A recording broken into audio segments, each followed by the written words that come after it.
ঠিক তখনই সে ওই বন্য মানুষটির বাচ্চাটিকে দেখতে পায়, কিন্তু নূর বাচ্চাটিকে ধরতে পারে না।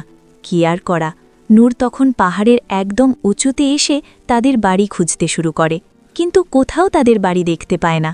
ঠিক তখনই নূরের মনে পড়ে যায় তার বাবা বলেছিল, এই নদী যেদিকে বয়ে চলেছে সেদিকে গেলেই তুমি তোমার বাড়ি খুঁজে পাবে। এরপর সে নদীর কিনারা দিয়ে আস্তে আস্তে এগোতে থাকে। কিছুক্ষণ পরেই তার পায়ের নিচে কয়েকটি ফল খুঁজে পায়। এরপর সে ওই ফলগুলো গাছ থেকে পাড়তে যায়, কিন্তু কপাল খারাপ, গাছের ডাল ভেঙে সে ওখান থেকে পড়ে যায় আর তার পা পাথরের নিচে আটকা পড়ে যায়। অনেক চেষ্টা করেও সে কোনোভাবে নিজের পা ছাড়াতে পারে না। এভাবেই দিন গড়িয়ে ওখানে রাত হয়ে যায়, কিন্তু সকালবেলা সে দেখে তার পা পাথরের নিচে অনেকটা আলগা হয়ে গেছে। তখন সে খুব সহজেই তার পা ওখান থেকে বের করে আনে। তবে ওখানে পায়ের ছাপ দেখে সে বুঝতে পারে ওই বন্য মানুষের বাচ্চাটি তার পায়ের কাছ থেকে মাটি খুঁড়ে তার পা আলগা করে দিয়ে গেছে। যাই হোক, এরপর সে বাড়ির উদ্দেশ্যে হাঁটতে শুরু করে, কিন্তু কিছুক্ষণ পরেই সেখানে আবার বৃষ্টি শুরু হয়ে যায়।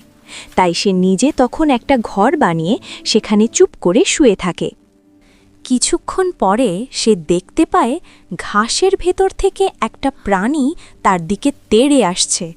এটা দেখে সে শুরুতে খুবই ভয় পেয়ে যায়, তবে সে দেখে যে এটা আর কেউ নয়, বরং সেই বন্য মানুষের বাচ্চা নূরের খাওয়ার জন্য একটা পোকা ধরে নিয়ে আসে।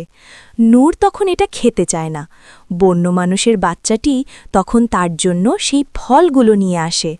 নূর তখন আস্তে আস্তে ফলগুলো খেতে শুরু করে, তবে সে তখন ওই বন্য মানুষের বাচ্চাটিকে বলে, তুই যাই কিছু করস না কেন, আমি তোকে ছাড়ব না।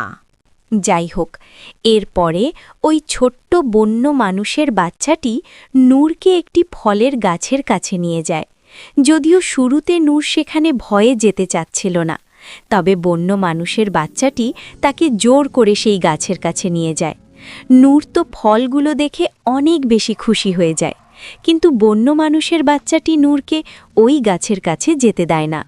তখন নূর জোর করে ওই গাছ থেকে ফল পাড়তে যায়। ঠিক তখনই ওখান থেকে একটা সাপ এসে নূরকে আক্রমণ করে।